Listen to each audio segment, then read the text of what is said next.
everyone. Welcome to the Human Skills Lab, because human skills aren't soft, they're essential. I'm Heidi Peace, an educator, and I'm so excited to be here with you. And I'm Kobe Campbell, a school counselor and licensed clinical social worker. We're teaming up to encourage and equip you to build the skills for a better life. Whether you're feeling overwhelmed or looking for a little motivation, you're in the right place. Although we come from an education background, this podcast is intended for everyone. In every episode, we'll share practical tips that you can use in your everyday life, and personal stories and some strategies along the way. So get comfortable, take a deep breath, and let's figure this out together. We're so glad you're here. This podcast is for informational purposes and does not constitute professional advice. Also, our views are our own and do not reflect the views of the school district for which we work. Thanks for joining us today. Let's start, as we always do, with a little bit of accountability. From last time we talked about, our last episode, we talked about what do you do when you're trying to live your values and it's feeling not possible. There are things that you can't change, can't delegate. You're always going to look for those opportunities to delegate. But if something has been put on your plate, you can't change it. What do you do about that? And we talked a little bit about radical acceptance, some of the inner work that we can do with our thoughts, some breath work we can do to regulate our nervous systems. That's a big one, regulating your nervous system. And then a little bit about who you hang out with, the people you're surrounded with the most, can affect how you're feeling and how you're regulating yourself based on their perspective and patterns and habits as well. No shade to, people on their own journey, but what's good for you, if that makes sense in that moment. And if you don't mind, Heidi, I will start in terms of the accountability. So I talked about a couple of things. The thing that I came back to was just breathing. And it sounds so simple, but when you're talking about nervous system regulation, that is your number one tool, and it takes practice. I have to say I did pretty well on that one. Being an introvert, there were several times during this first week back to work where, during the summer you get to choose your pace, your schedule, who you're around, for how long. And so as an introvert with my little family, and we spend a lot of time together, and I do things with friends, but it's always, it's more of a flexible sort of thing.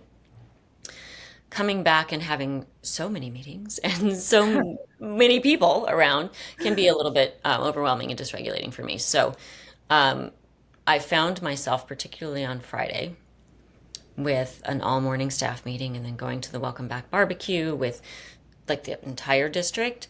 I felt my whole system was at a sort of revving at a higher level. And so I did find on Friday that I absolutely used 4-7-8 breathing as I was driving in traffic, to get to all the things. And it was really very helpful. So I would say this week was more successful for me in terms of those tiny moves than last week. How did things go for you? I mean, I actually had my best start I've had. Good for you. I think, because all of these ideas were fresh in my brain. I mean, we're doing the podcast for you, but it's really for me. So all of the strategies were fresh in my brain, so I was really careful to take some alone time when I could get it. I exercised at an actual exercise class, and that made me feel completely relaxed, had more energy. I did that twice this week. I couldn't even believe it that I fit it in. Nice. And then on top of that, the visual aid. So I've been practicing watercolors, and I have been very intentional on what types of things I'm painting, and they're all very relaxing things for me. For instance, clouds and beaches, and I painted again yesterday with a friend, and I'm thinking of just putting some of my art up as a reminder to do things for myself that are calming, relaxing, and not for anybody else. Yeah. And that's good.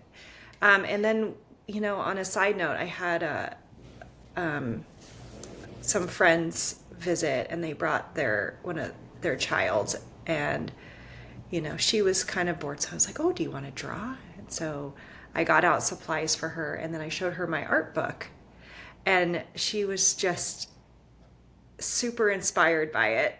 And I was like, Mm. oh, okay, well, it's not just, I mean, it is just for me. Like, I'm not posting it to the internet, everybody, not doing it.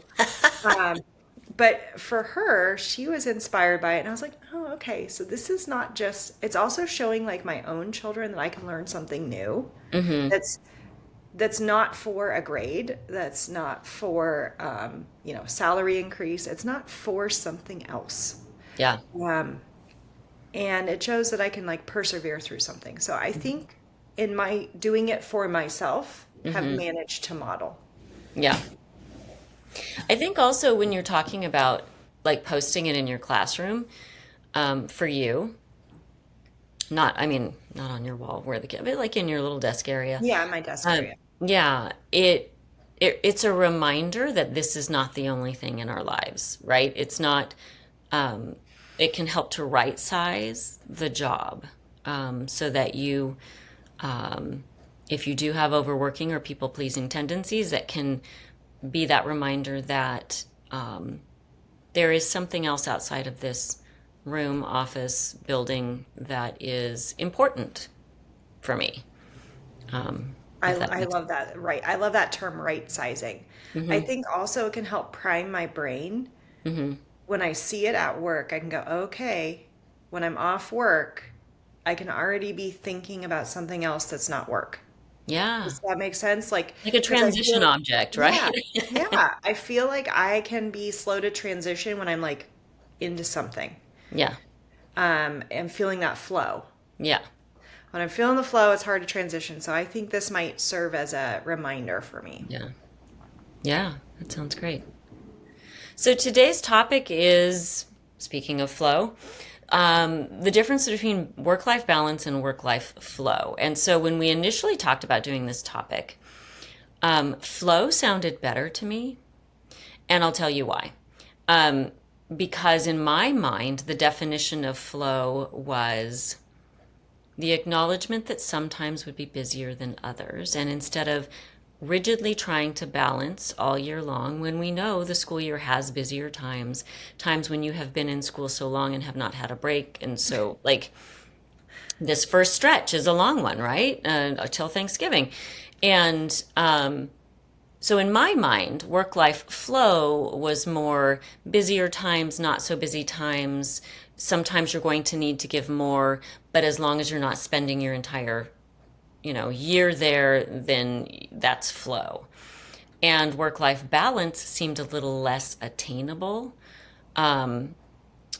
But as I was prepping for the episode, I'm like, oh, work life flow is an actual definition out there. So let me read you the definition of work life balance versus work life flow. So, work life balance is typically defined as the amount of time you spend doing your job versus the amount of time you spend doing what's important to you outside of work. And it tends to prioritize the separation between work hours and time off of work. So, in contrast, the core idea of work life integration or flow is to let daily activities flow with your life's timing rather than adhering to a strict schedule. It means you might handle personal tasks during the day.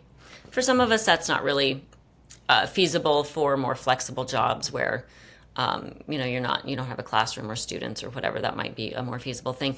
But it really is the idea of your work hours are fluid and you might be doing something outside of the normal, what you would consider the normal work hours, work day, aligning your work with your like your natural rhythms. And that sounds great to me. The current position that I'm in does not really allow for that, nor does yours. That really, I love the alignment with your natural rhythms and focus and flow, because there are times of the day that focus is questionable, right? And you're losing your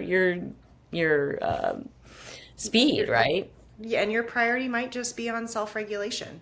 Yeah. Like, I just had something really stressful happen, and I need to make sure that I'm standing calmly within myself Yeah. and not, I'm protecting my energy. I'm making sure I can make good decisions. Like Yeah. you might have a different priority. Yeah. And when you have the kind of job or life that you can work according to your natural rhythms, that might be a lot more productive for you. The thing that stood out for me about work-life integration or work-life flow, if you will, is that it can be if you do not. It varies based on personality, your patterns, and your habits. It can be rife for exploitation Hmm. and lack of boundaries Yeah. and overworking. So while it sounds good to me to sort of, work with your focus, your natural focus and flow, for those of us who tend to overwork or people please or whatever, that can be really dangerous, if that makes sense. So, um, Yeah, it's almost like a slippery slope fallacy, right? It's like, yeah, oh, I'm just going to do this one thing. Like it's when you go into the grocery store and you're like, oh, I'm just going to get a couple of things. And all of a sudden you get a cart full for way more money than you intended. yeah, And there's a bunch of junk food too. yeah, So there's like this, oh, I think there needs to be this intentionality behind what you're doing. yes. Yeah, intentionality is key with either of these. When you're talking about work-life balance, I really like the idea of the separation between work hours and not work hours, right? Because that's a clear boundary for me. But with that, the acknowledgement that there are going to be times you're going to take work home, Yeah. right? You know those times of year where things just get backed up because of the volume, and you know you're going to need to do a little bit of work at home. And I think the encouragement would be give yourself grace for that. Like there are just going to be those times when if you can minimize them, do, but put boundaries. We're back to Pinterest doesn't care about what you're doing, right? It doesn't have to be perfect. It just sometimes has to be done. And those times where the volume is more, you're going to have to do the things outside of work. And that's okay. Yeah, and I think removing the rigidity can help on so many levels. Because if you feel bad that you did it, like, oh, I'm working way too many hours, and you're adding that to it, it's like who's actually getting you in trouble? You are. Yes, You're this is not the work-life balance prison, right? right. This is not, we are not, Great.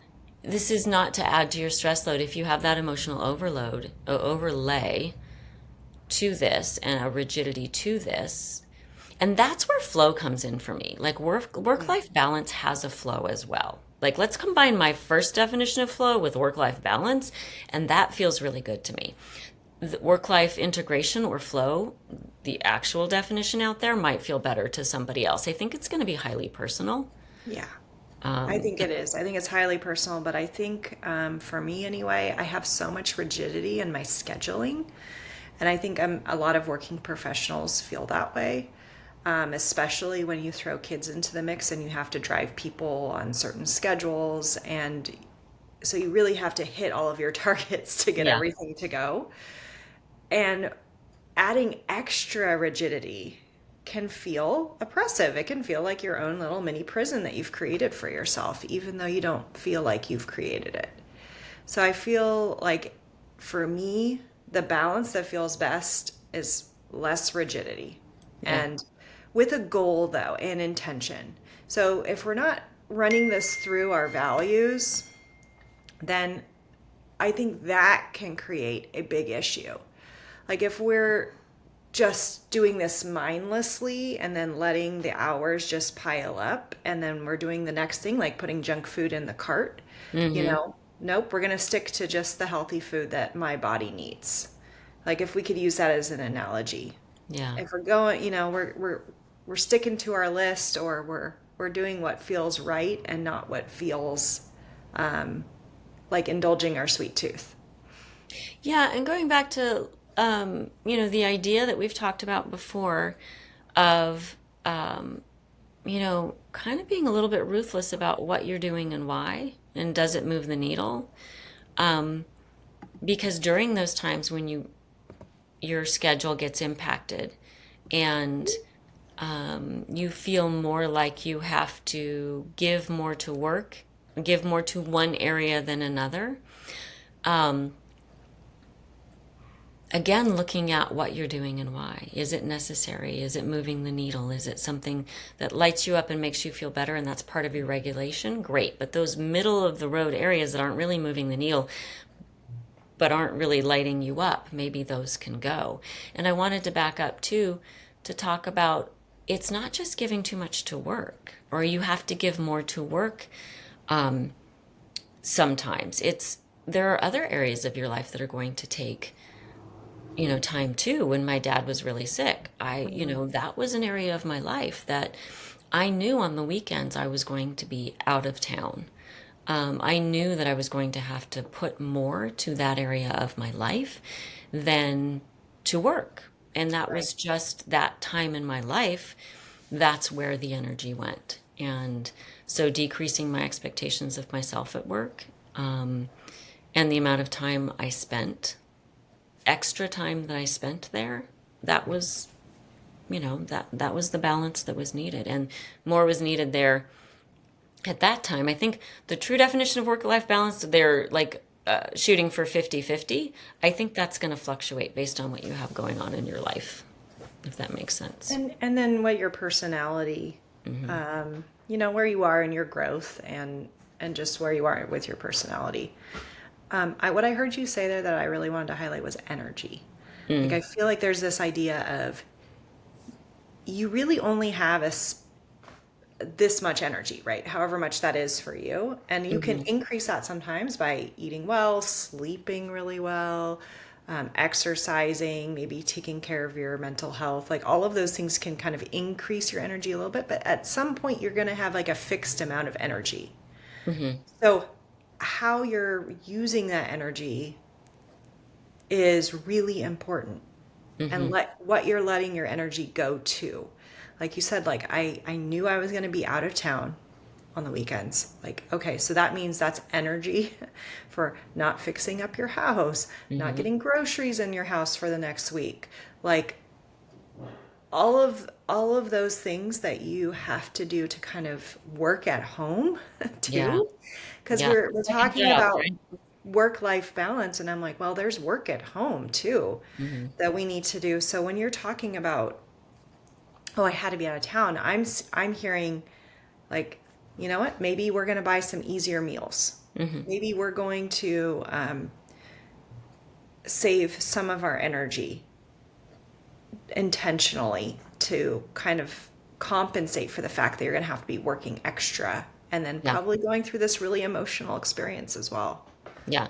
So when we're looking at work-life balance, work-life flow, the flow part of work-life balance, having to put extra energy towards a particular area of your life, we're looking at a temporary thing, hopefully, right?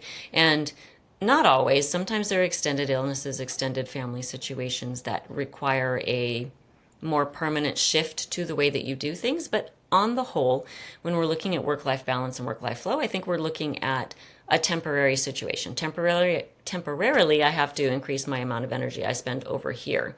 And so I think we also want to look at our support systems. Who can take on this thing since I'm having to leave town every weekend or wanting to visit, someone who is very sick? Who can take on some of what I already do? Right. And maybe we Delegation. try and we negotiate with them an easier way to do it. It might not be the way we would do it, but it's done, Yeah. right? So, and we're acknowledging that our needs matter even during these temporary times. We've got a support system that can help us with some of the things that we would normally do. But then also, those things that you were talking about doing to take care of yourself might need to shrink Mm. because we're putting so much energy over here. But my encouragement would be to hang on to them, even in the tiniest amount, even if it's a walk around the block instead of 3 miles, even if it's, a 2 minute meditation instead of a 30-minute meditation. It's breathing for a few minutes. It's so that you're still in the habit, you still have that identity of I am a person who walks, meditates, breathes, takes care of myself instead of letting that go. I am notorious for letting my exercise habit go once the school year starts. And so, like, that's important.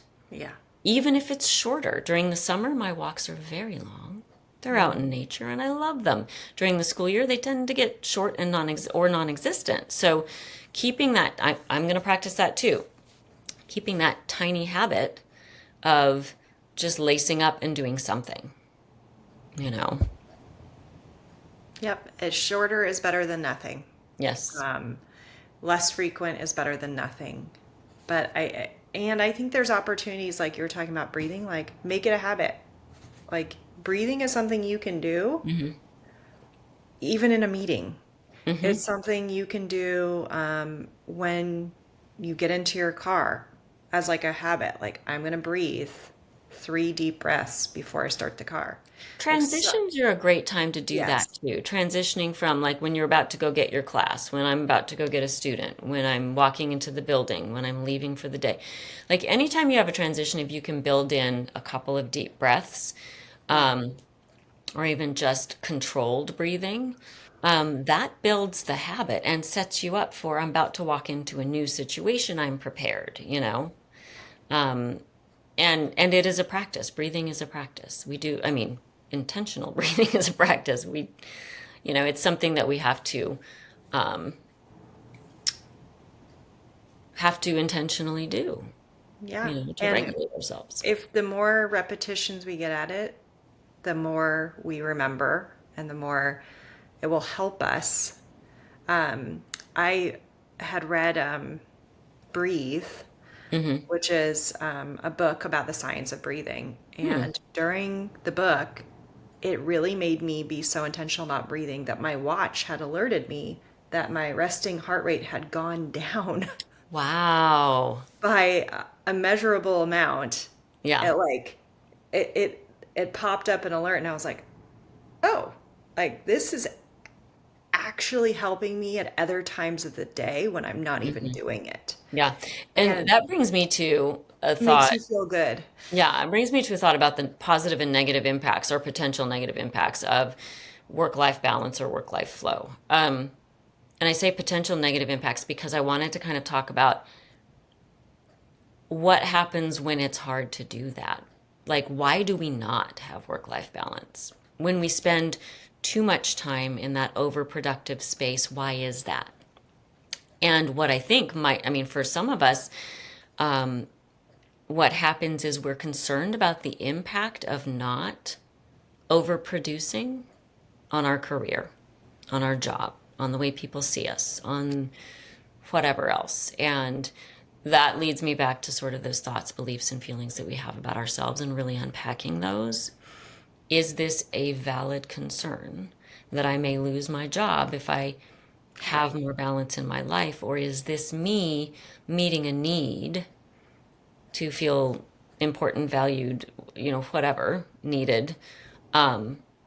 And that's why I'm overproducing, if that makes sense. So, really going inward and thinking about what it is that is stopping me from being able to have this work life balance and or work life flow, whatever it is that you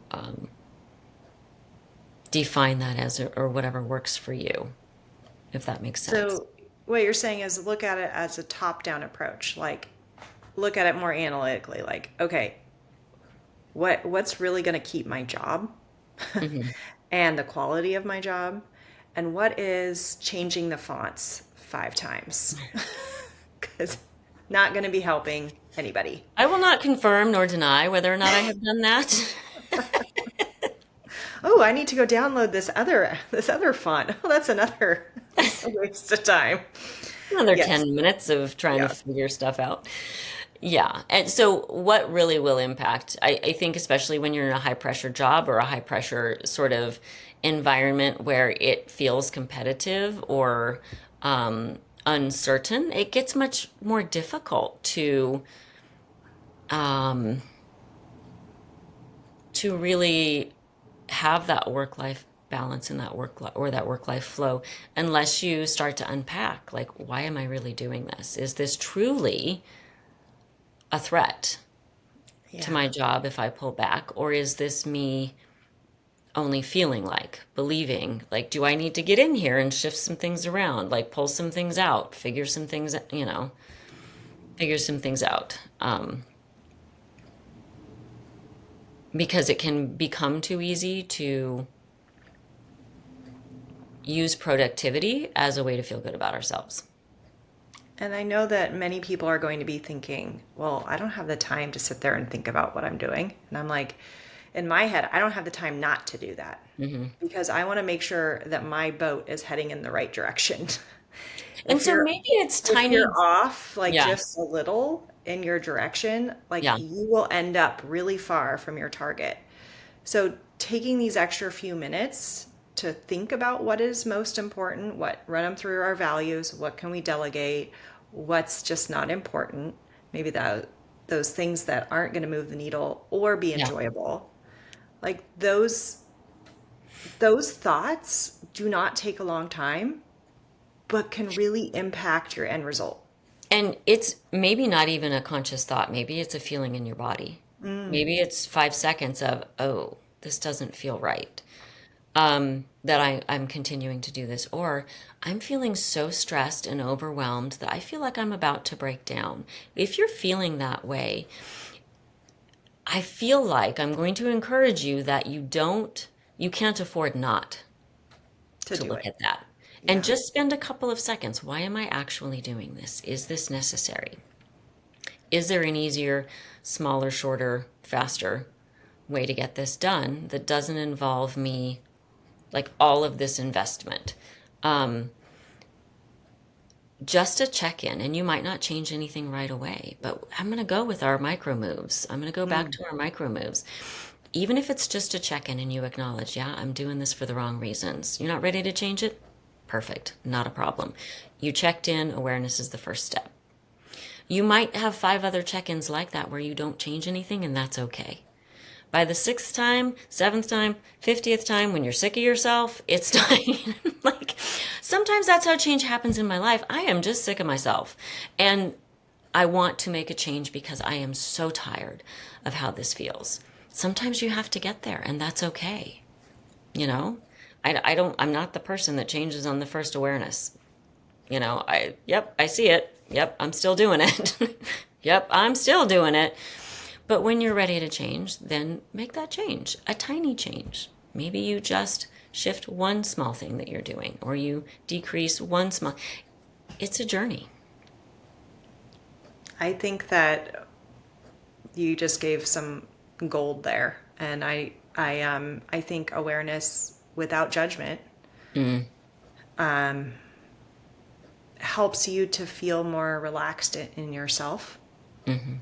and to be more aware, because as soon as you're judging yourself, then you kind of shut that awareness down because you don't want to feel bad, you don't want to It feel Brene shame. Brown does some great things around shame. Yeah. Shame shuts everything down. And if you are going to shame yourself, you've just shut the whole process down. If you're going to start to feel that shame. Guilt, I mean, we could do a whole episode on guilt versus shame, but a lot of us often feel shame. It's not guilt or whatever. It's like, oh, I am bad because this thing. Um, and that will shut everything down. So giving yourself grace is one of the best things you can do to keep the process running. It's not making excuses for yourself. It's saying, okay, I see this here that happened. Not great, don't love it, but I'm going to give myself grace and choose the smallest tiny step I can do next time to change it. 1% better, or, half a percent better even.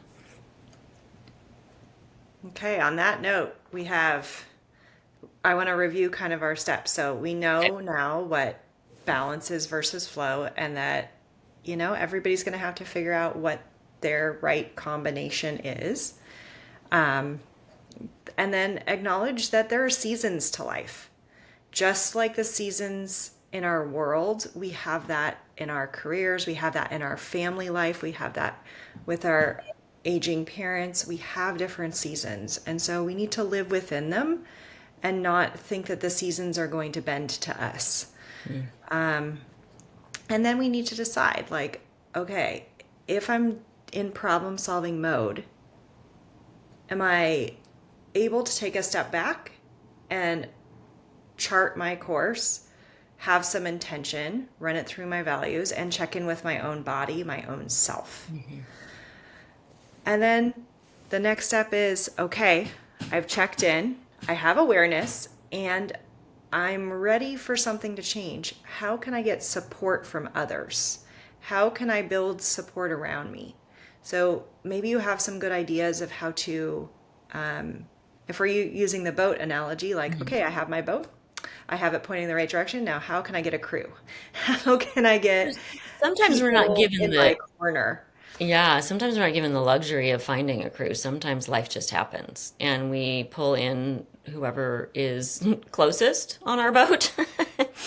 And sometimes the people, the passengers on the boat aren't entirely willing. Children might be involved there. Um, and so I think it's negotiating, and I think it's looking at, especially for uh, people who have a hard time asking for help, that's going to be a hard one. But I think identifying the people around you who have a particular skill or propensity, or you've noticed things about them that, you've noticed this thing about them that would be very helpful.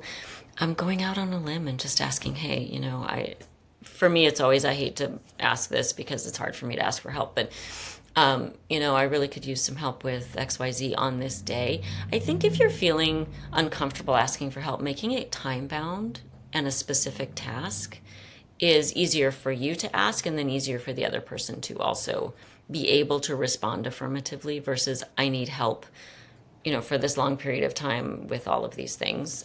So making it time bound and specific. And then, asking those closest to you. Like for my family, my child decided that she would volunteer to make dinner every night as a way. And I'm like, thank you. Because, I'm commuting the farthest. And, so those easier meals, grabbing foods that it was easy for her to combine and throw in a pan or the oven or whatever. It was really, really helpful to have that extra support. And, looking at colleagues or family members, it really depends on what it is that you're needing. But, like, during the time when my dad was really sick, all of my siblings and I would, hop on the phone or a group text and just support each other, you know. So just taking stock of who you have around you and what they're good at, what they, have to offer, and then also what you can offer them. It's not transactional, but, you do need to really look at who you have who can support you and go out on a limb if you're feeling uncomfortable and just make it time bound, specific, so that you're feeling more comfortable and it's easier for them to say yes.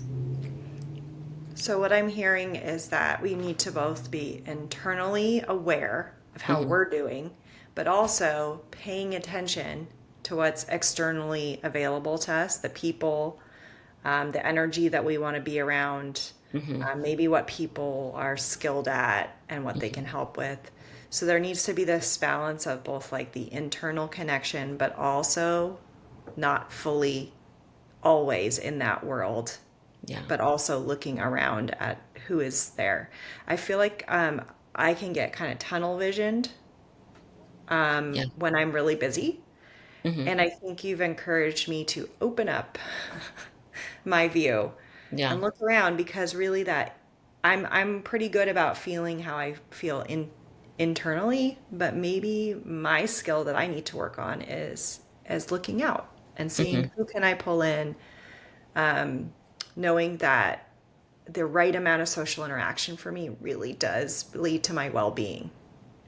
Yeah. And you don't have to be a hero. Like yesterday, trying to put some outside lights up on my house by myself, one handed, trying to ask for help, just ask for help, right? And so I did ask my husband for help. We got them up there, but you don't have to be a hero. And that's a small example, but just in general, I think a lot of us can be sort of hyper capable, and Uh, looking around and actually asking for help can yeah. really help us to regulate and decrease our internal stress level.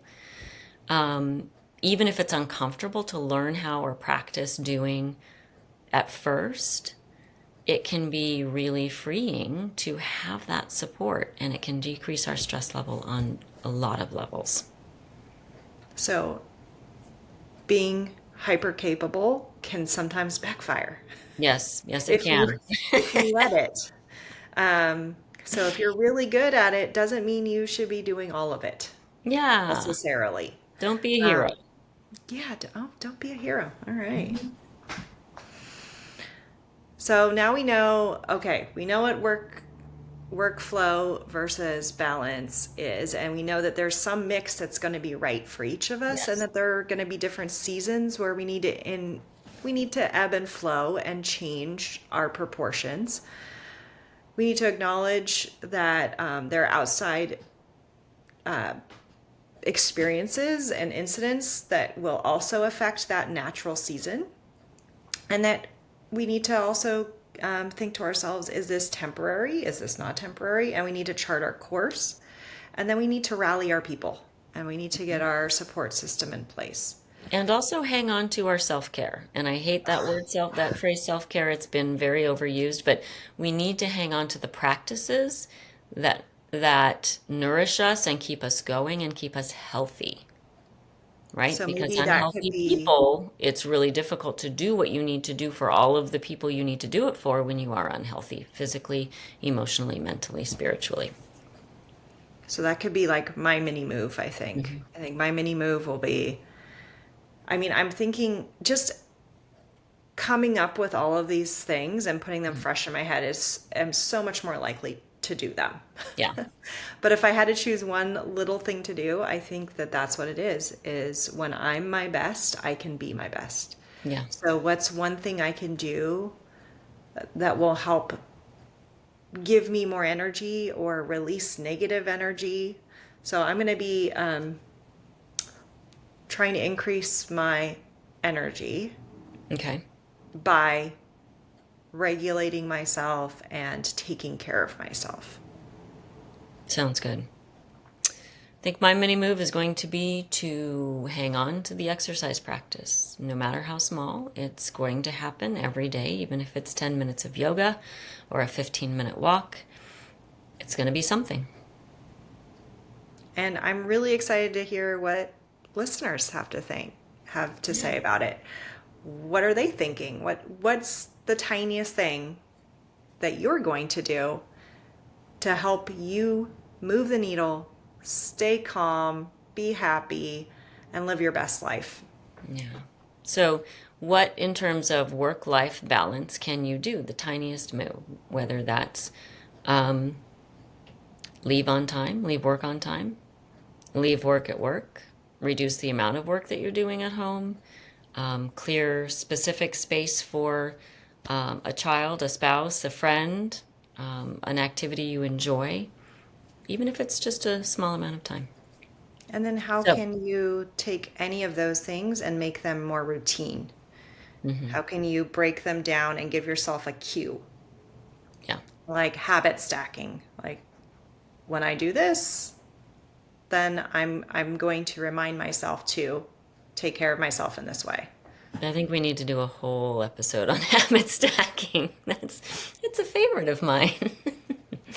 So leave your comments below. Let us know what it is that you're going to do this week. One tiny move that you're going to do to move the needle towards more work-life balance. It's important for our mental, emotional, physical health. It has impacts when we do, significant impacts on our health, emotional and physical health when we do. We are able to achieve some semblance of work-life balance, and it is not a destination. Work-life balance isn't a place we arrive. It is a place that we are continually sort of, I think that's where the ebb and flow comes in, right? We're continually striving for it, hopefully in a healthy way. And thanks so much for joining us. And remember, you're not alone. We're all going through life together without our own roadmap, and we're trying to use our resources to help figure it out. And we will do that with you one step at a time. Yeah, we're proud of you for showing up, listening, and taking small steps forward. If you like what you hear, click the subscribe button and feel free to leave a comment or question below. We'd love to hear from you. And we hope you have a good week.